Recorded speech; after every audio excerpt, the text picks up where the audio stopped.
So I've heard that this weapon can actually win you the game. And the best part is it's really easy to obtain, especially near the starting area. I'm talking about the Bloodhound's Fang.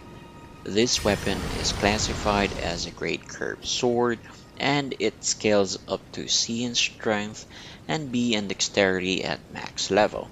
You can upgrade it all the way to level 10 before even facing off against Margot. Sounds pretty amazing, right?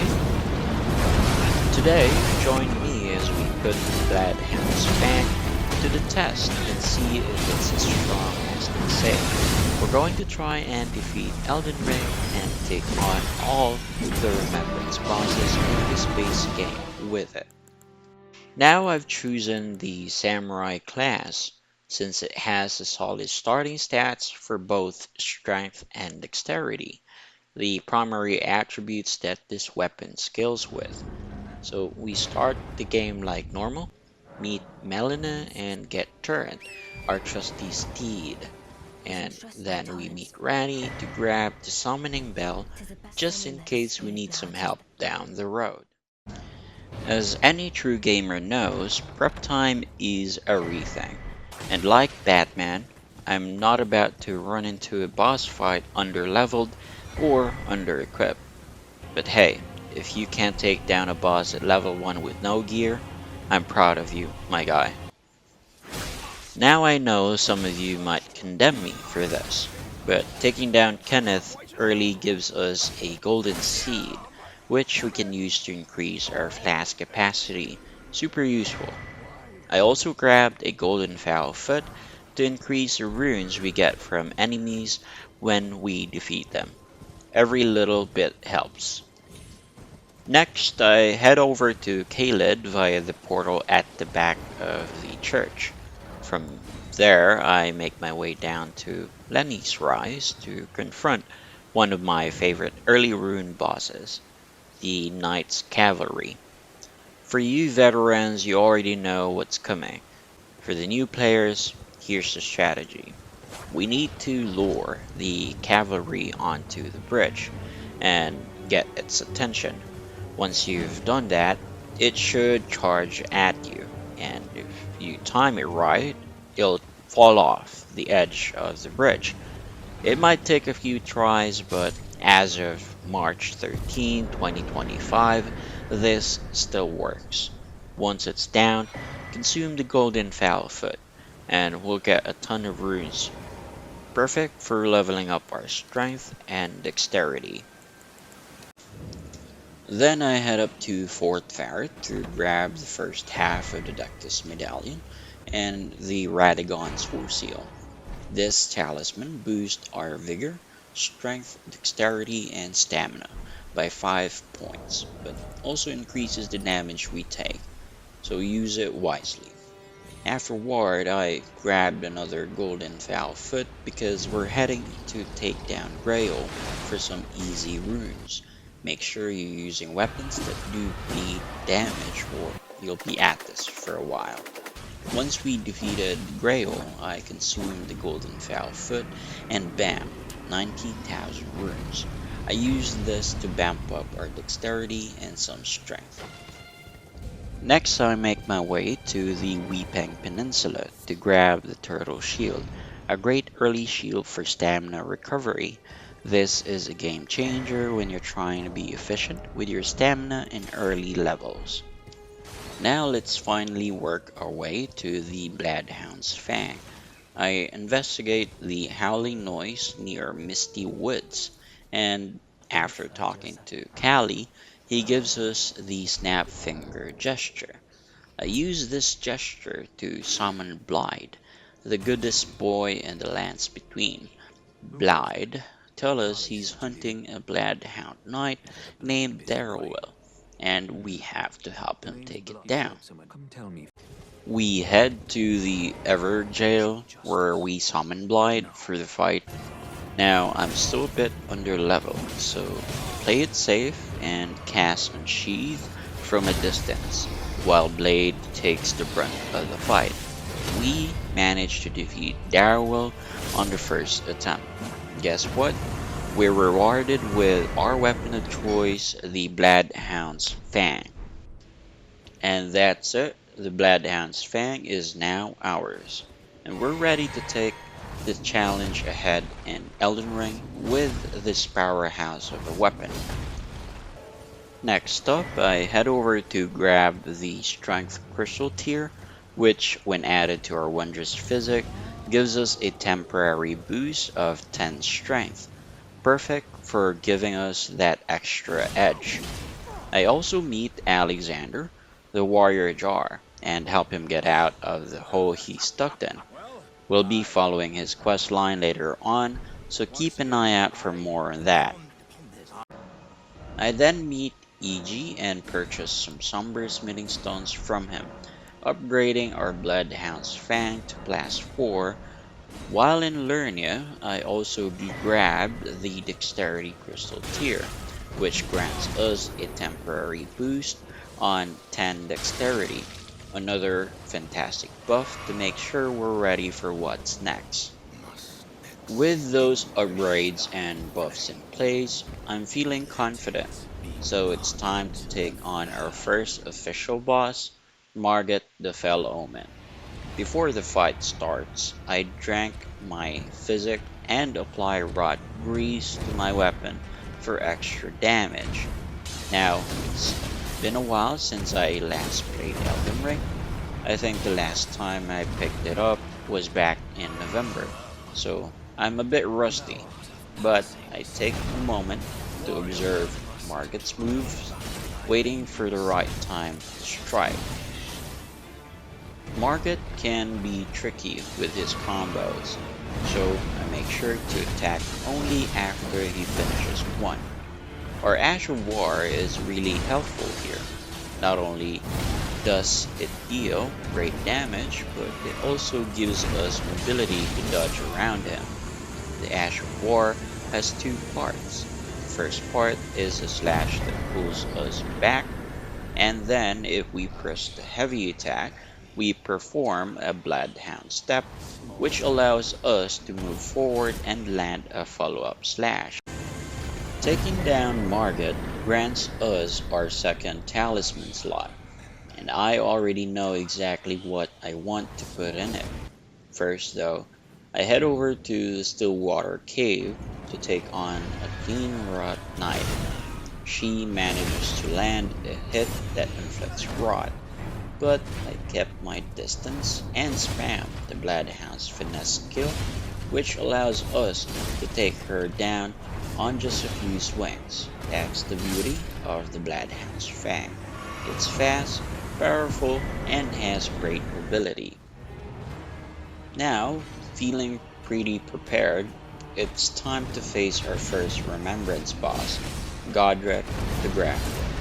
Before entering his arena, I make sure to drink my Wondrous Physic, which has both strength and dexterity buffs, and I coat my weapon with blood grease for extra damage. I charge straight at him and start using our Bloodhound's finesse skill to dish out decent damage. Godric's attack are pretty telegraphed, so I'm able to dodge some and safely land a few hits with our weapon skill. A couple of minutes in and we triggered his second phase. In this phase, Godric likes to use his Fire Breath attack, so make sure to stay on the move.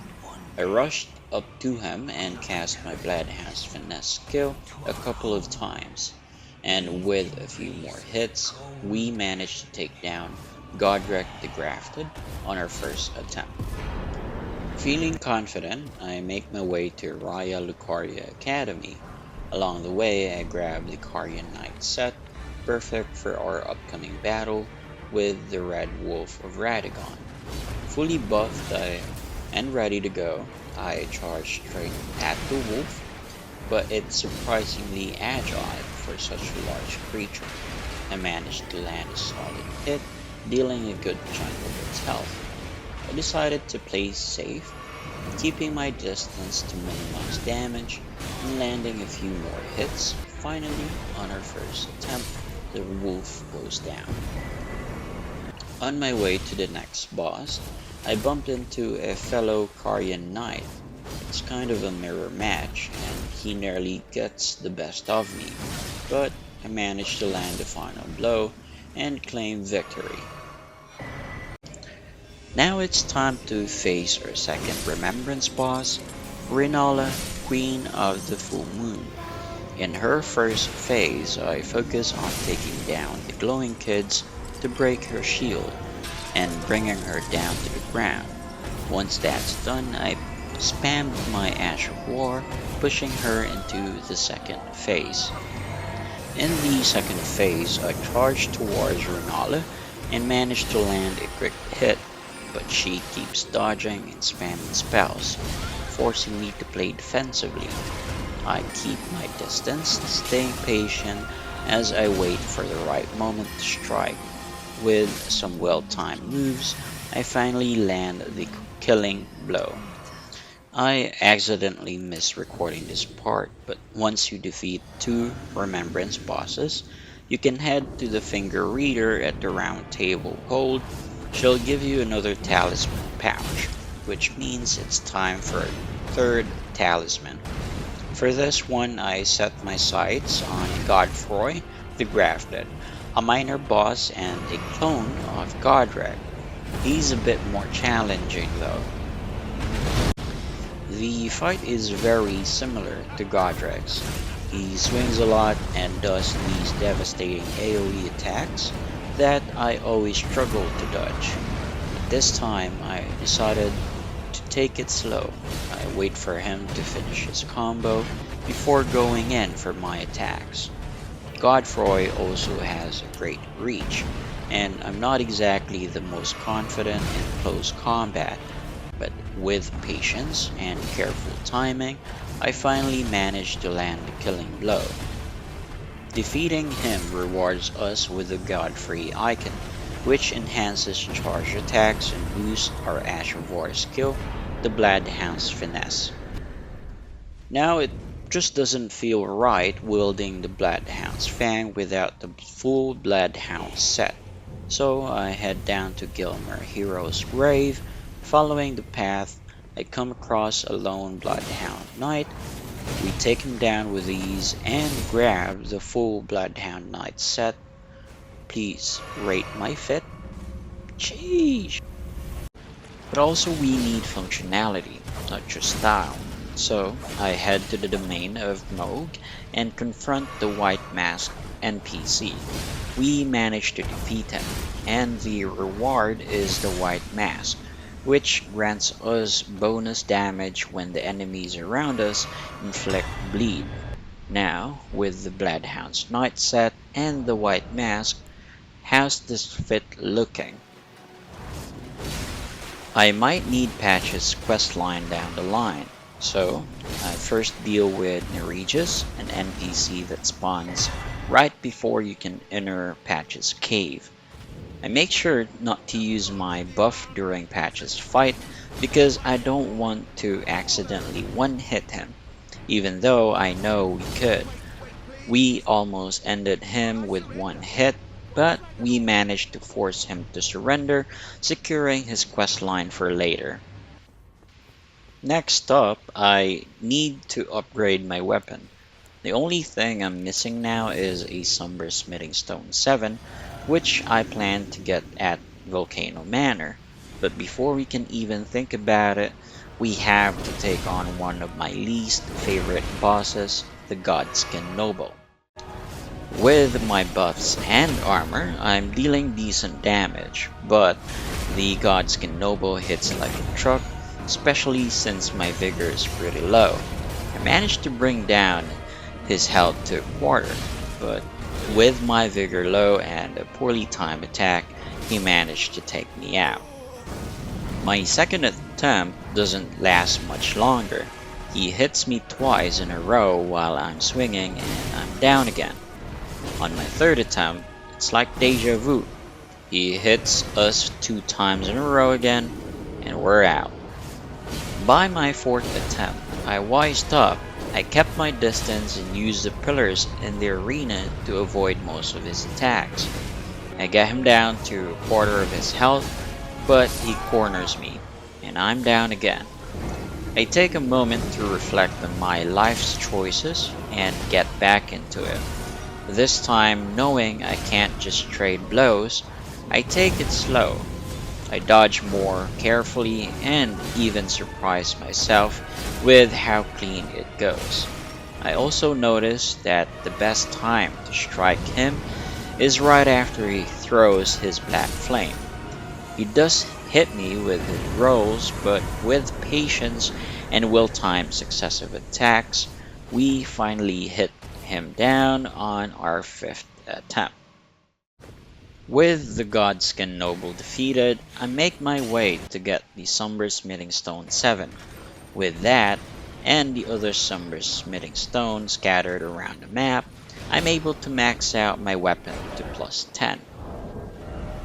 With my maxed out sword and upgraded armor, I'm ready to take on Star Scourge Radahn, solo this time. I know some of you might say I always rely on summons, but today it's just me and this massive curve of metal. I'm determined to defeat him on my own. My first attempt involved trying to disable his bow shots with my strategy, but I still took a hit. Managing to distract him, I run towards him and buffed while waiting for him to get close. I dealt some decent damage. Of course, this is Radahn, and he took us down in just 2 hits, plus a devastating skill. Tough luck. For attempt number 2, I got hit by his bow again. This time, I run towards him and buffed up. I tried to time my Ash of War and keep my eye on his attacks. I managed to dodge some of his moves, but unfortunately, I went straight into his sword and got taken down. Now, on my 3rd attempt, I'm happy to say I finally dodged his arrow. I landed some clean shots and got him to his 2nd phase before he could finish me off. I was so tempted to summon an NPC to help me, but I stuck to my guns and took him head on. At one point, I got greedy and hit him with my Ash of War, even without mana, but it paid off. I dealt a massive amount of damage, and thankfully, I managed to bring him down once and for all. It wasn't easy, but the solo victory feels so much sweeter. Hope you enjoyed the journey. Let's keep pushing forward. Taking down Radahn opens the way to the Lindell Royal Capital, but before we can enter, we've got to deal with the annoying Draconic Tree Sentinel. I decided to sneak behind him and use my buffs, focusing on spamming my Bloodhound's Finesse Ash of War. It deals huge damage, and with some careful timing, we managed to take him down on our first try, giving us access to Lindell. That was way easier than expected. Let's see what's next. Deep within Lindell, near the base of the Earth Tree, we face off against a replica of Godfrey. I had to clear out some minions outside of the arena, so I'm a bit low in flask, but I'm feeling pretty confident going into this fight. Before entering, I make sure to use all my buffs. I managed to land the first hit, but it's a struggle to land clean shots as I keep underestimating my reach. Still, I hit him with my Ash of War, exchanged some blows, and there were definitely a few close calls. I ran out of heals, but somehow I managed to land the final blow, defeating him on our first attempt, gaining access to the throne room of Lindell. What a fight, let's move forward. Defeating Godfrey granted us our 4th and final talisman pouch, and I know just what to put in it. deep beneath Lundell, we ventured into the sewers to face a lesser version of Mo. I'm still using the same kit I had for Radon and Godfrey, but I didn't realize how much Mo's moves would counter our build. Getting close to him is a real pain.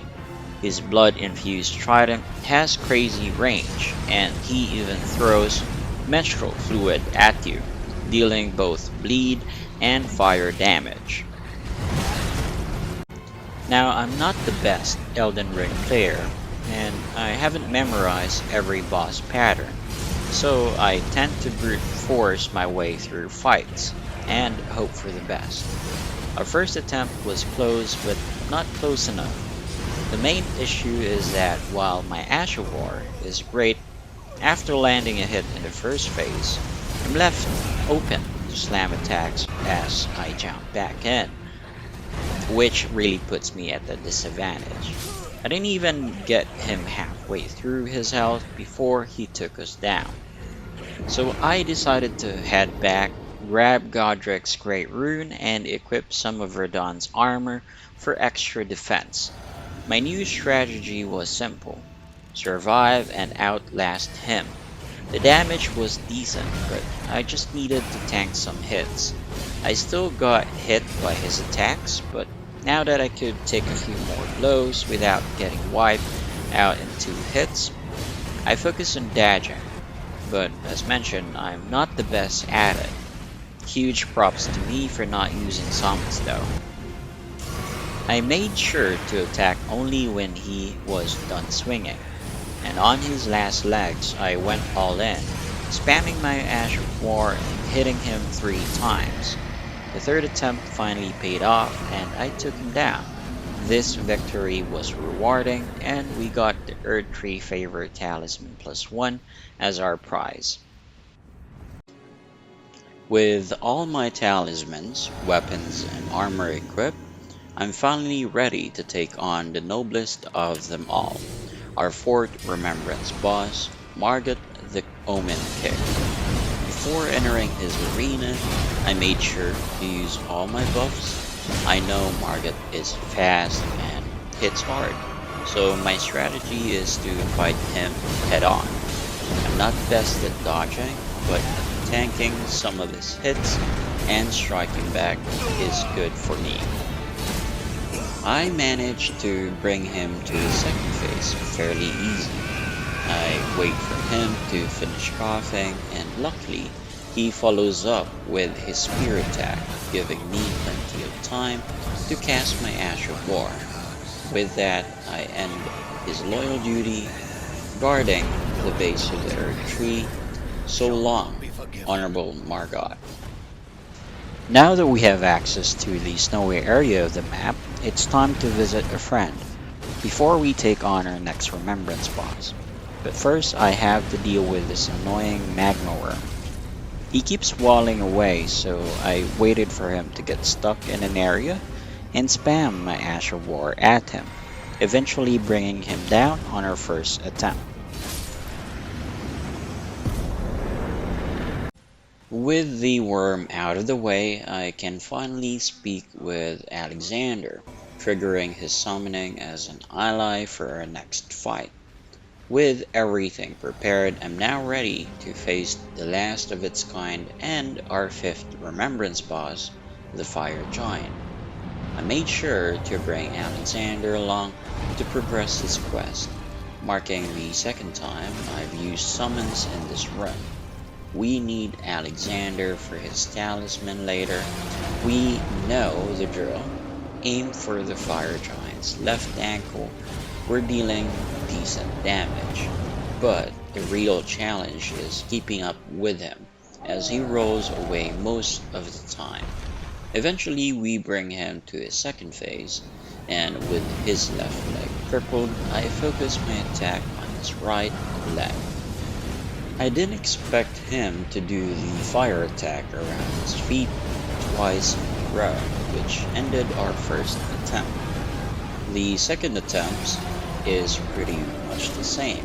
We focus on his left leg to cripple him, and once we reach his 2nd phase, I caught by a fire burst attack. I managed to survive the first one, the second one got me. It's tough because you can't attack from a distance. I have to get close. On the third attempt, I kept my distance when he does his domain expansion attack using the time to buff and heal. Once that's cleared, I focus on his right leg.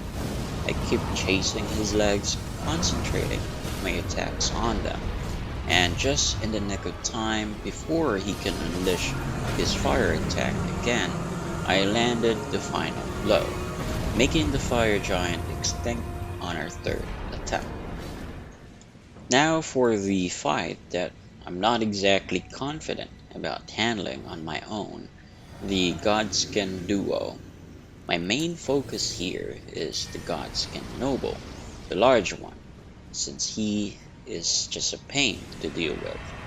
As with our previous encounter, I still not great at dodging his attacks, or timing my own, but this time I'm planning to brute force my way through it. I get a bit lucky with a bleed proc, just as he's about to slam down and roll at us, which helps a lot. With that, we manage to bring his health down to about half. Now I'm free to focus on the Godskin Apostle. I mainly use my Ash of War, Bloodhound's Finesse, which works great for dealing damage.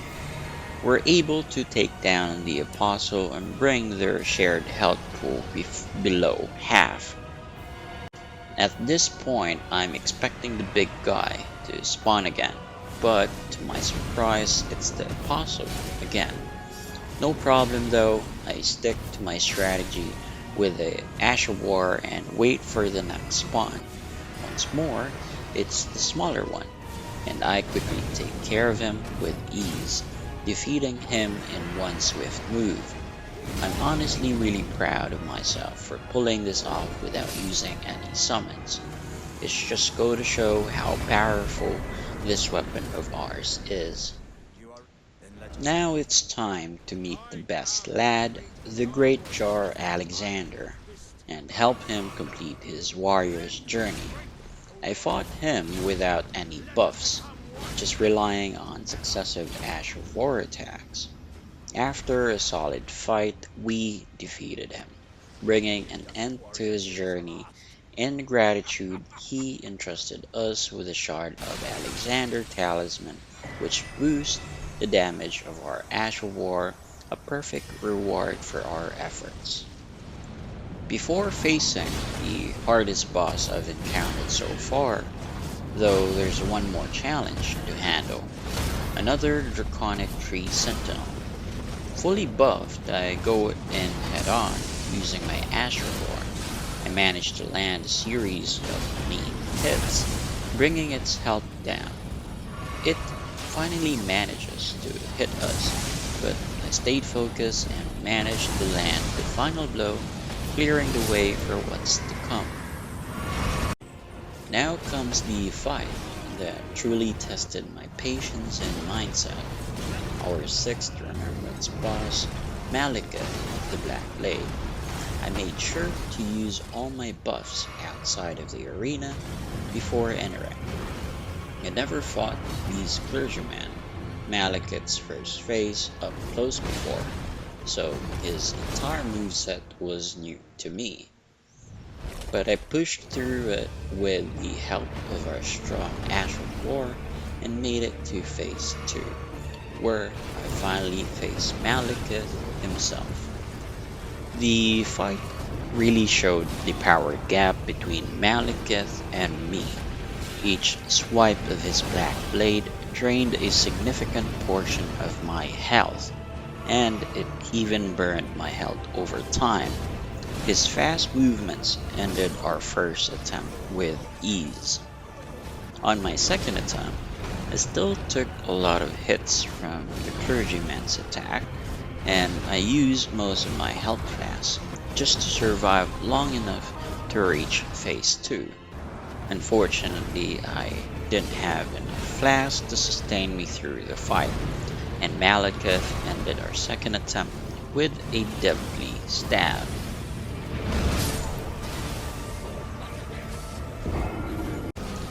By my third attempt, I decided to summon the Mimic here, a clone of me. Though not fully upgraded yet, the Mimic acted as a distraction, so I could land some clean hits on Malekith. However, Malekith quickly disposed of the Mimic, and while I managed to land a few hits, my greed got the best of me. Malekith punished me with a devastating 3-hit combo, and that was the end of attempt 3. On the fourth attempt, the Mimic and I made it to phase 2 with the Mimic still at half health. The Mimic bought me enough time to buff myself and time my attacks, landing a clean blow on Malekith. However, once the Mimic was gone, I had to face Malekith alone. I miscalculated my distance while casting my Ash of War, and Malekith took advantage, landing the final blow. In my fifth attempt, the Mimic and I managed to get to phase 2 again, but this time the Mimic had more health to work with. He bought us enough time for a few hits on Malekith, but since Malekith is so agile for his size, I spent most of my time chasing him down. I was so close to finishing him off, but Malekith landed another killing combo, ending our attempt once again. At this point, I realized I had to change my approach. As Vass once said, insanity is doing the same thing over and over again, expecting different results. I thought if I could just survive a few combo hits and land a counterattack, I might be able to brute force my way to victory. So I decided to go after one of the best armor sets in the game. I fought and defeated another magma worm, which opened the way to invade the NPC Tragot. We managed to defeat him, and he rewarded us with the Bull Goat armor set. I also took the time to max out the Mimic tier to level 10. With the best armor equipped and a fully upgraded Mimic, I felt confident that I could at least survive the exchange. I also reallocated some of my skill points, reducing my strength and dexterity to level up my stamina, so I could medium roll with the Bull Goat set, which was incredibly heavy. We easily got to phase 2 once again, and as you can see, the armor really paid off. Even Mimic managed to survive a few hits from Malekith. The key was surviving each hit and being able to counterattack. Malekith ended up defeating the Mimic, but I stayed focused and managed to land the final blow, taking him down on our 6th attempt. Alright, finally a fight I'm actually confident about, Gideon. I made sure to hit him with successive attacks to keep him from casting those super annoying spells, and that's the strategy that helped us win our first attempt. If only I could wear whatever armor I want for this fight, but since I'm not the best at dodging, I'll stick with the Bull Goat set. I really wish they implemented a system where we're able to wear any armor and still transfer the stats from the other sets to the ones that we actually want to wear. That would be a game changer. Now, on to our 7th Remembrance boss, Haralud, the former Elden Lord. I went in solo again, trying my usual tactic of tanking his hits and hoping to land a counter hit. But with his agility and those powerful AoE attacks, we didn't even manage to get to his second phase on our first try. It was tough. This time I summoned the Mimic and used him as a distraction to get some clean hits in on Godfrey. This strategy worked out surprisingly well. Mimic was able to tank some of his attacks, giving us plenty of time to land shots, while Godfrey was distracted. This let us push into the second phase, where Haralud made his appearance. I made sure to avoid his first combo and waited for him to land before spamming my Ash of War, which brought him down on our second attempt. Sure, I could have taken him down solo, but let's be real, I don't have hours to spend learning his moveset. I work a 9 to 5 job, so it is what it is. It was a fun challenge though, and I'm glad we got it done. Alright, it's time for the final challenge. Can we actually beat Elden Ring? First up, we're taking on the bipolar Radgon.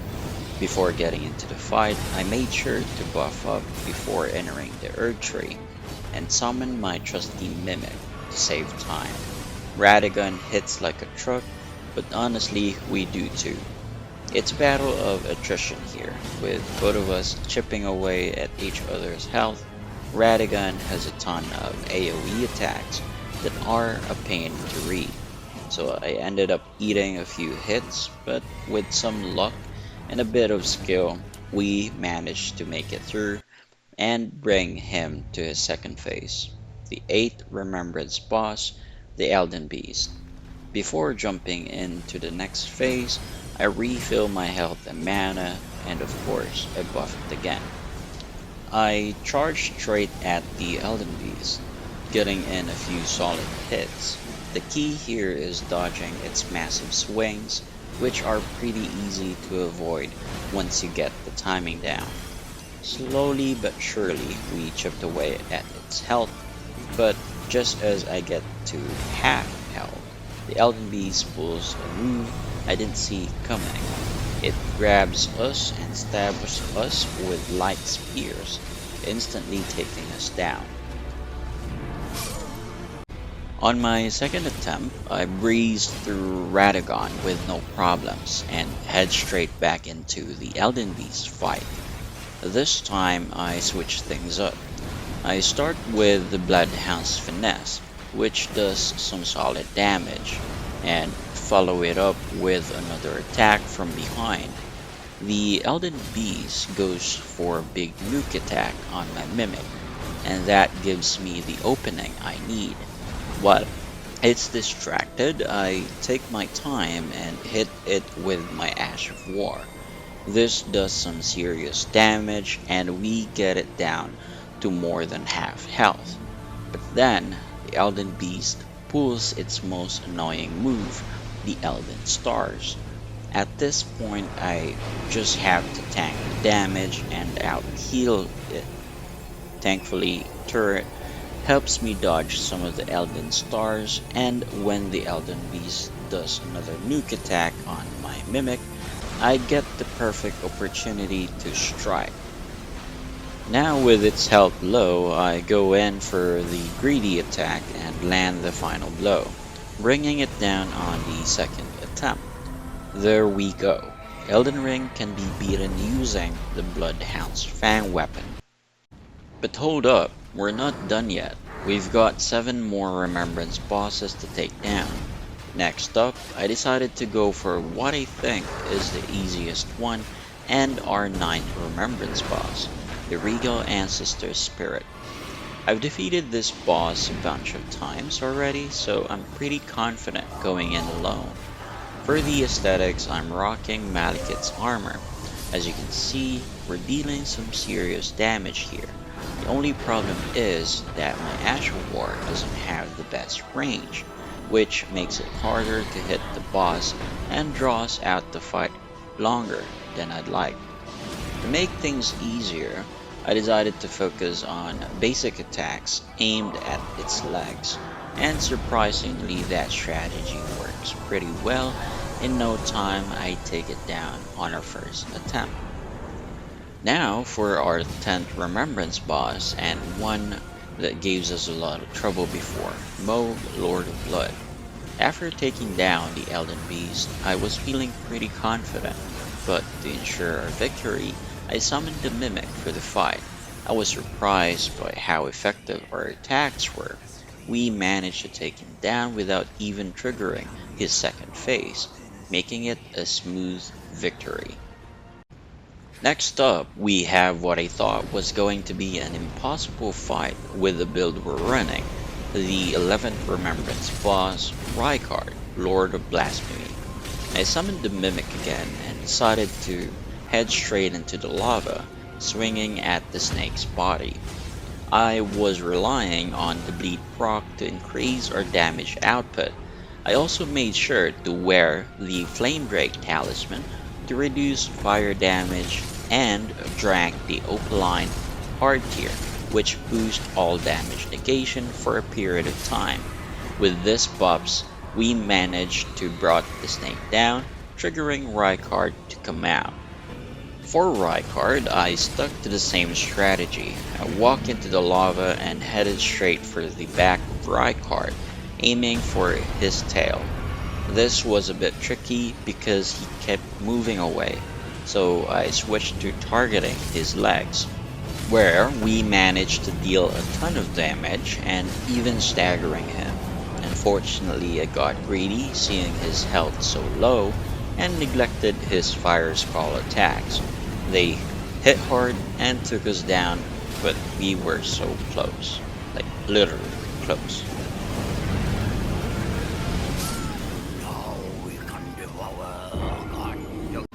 Like Tony Stark, we learn from our mistakes. This time I wore Leonel's set, which has the highest fire resistant armor I own. As Robert Downey Jr. says, different mask, same task.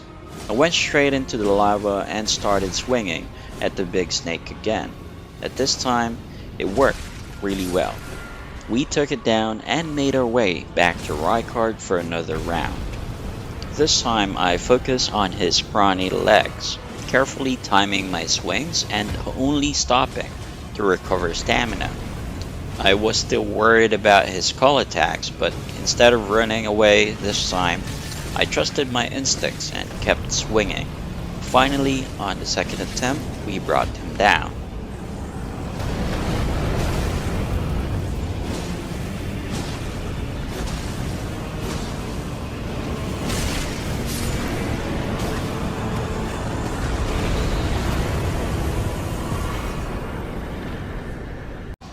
Now it's time to face the ancient Dragon Lord and our 12th Remembrance boss, Dragon Lord Placidusax. As always, I go straight for his tail and focus my attacks there. This strategy works pretty well, bringing his health down to about a quarter, but then he vanishes and started attacking us randomly. I had to be extra careful and dodge his hits because they hit like a truck. I kept chasing him, though, as he kept disappearing and reappearing just to strike. Finally, I saw my chance, kept swinging and kept on his tail until I landed the final blow, taking him down on our first attempt. Next up is probably the most annoying boss so far, our 13th Remembrance boss, Estelle, Natural Born of the Void. My main issue with this fight is that I can't hit him directly with my Ash of War because his body is always floating above me, so I had to aim for his head or arms, which is not easy. He's constantly throwing AoE attacks and teleporting away, making it tough to get a clean hit. Instead of relying on my Ash of War, I decided to just focus on getting in close and swinging my sword at his hands. That way I avoided missing and eventually landed the final blow right at its face. We've already conquered the Elden Beast and 13 of the 15 Remembrance bosses, so we're nearly there. Before we can face our next boss, we've got to deal with phase simps, who are waiting to ambush us. It shouldn't be too hard though. I summoned Mimic to see how it handles these NPCs. And we also get to see Roger and Lionel, the owner of the Lionel set we were during the Rykard fight. Now we've got to hug Faye a couple of times, before we can finally face our 14th Remembrance boss, Lich Dragon 40 sacks.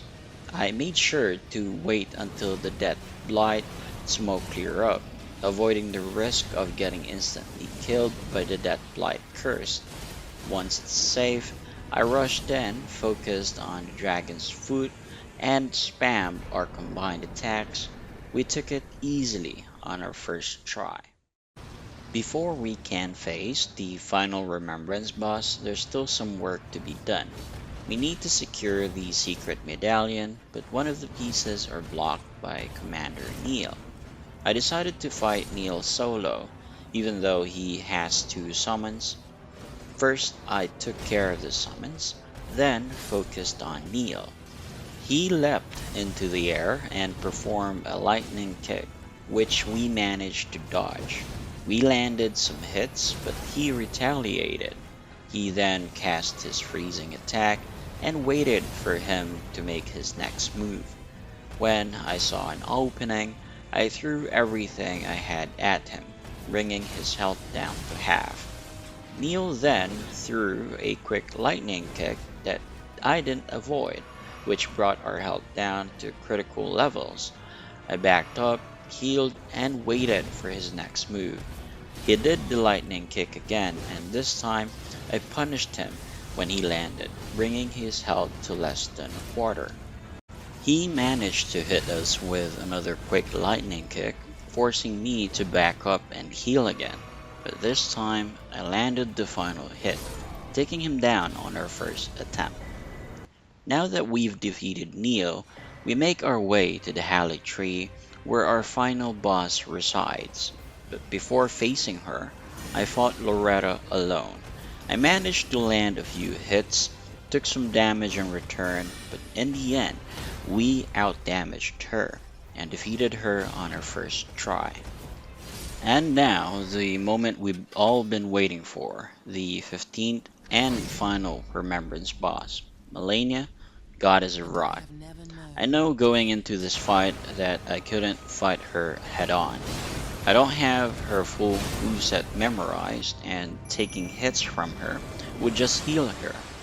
My strategy was to out-damage her and keep her distracted with Mimic, so I'd have enough time to land my attacks without being the main target. I dealt decent damage, but then Melania pulled off her first waterfowl dance attack, which we barely survived. I healed back up to full health and went in again.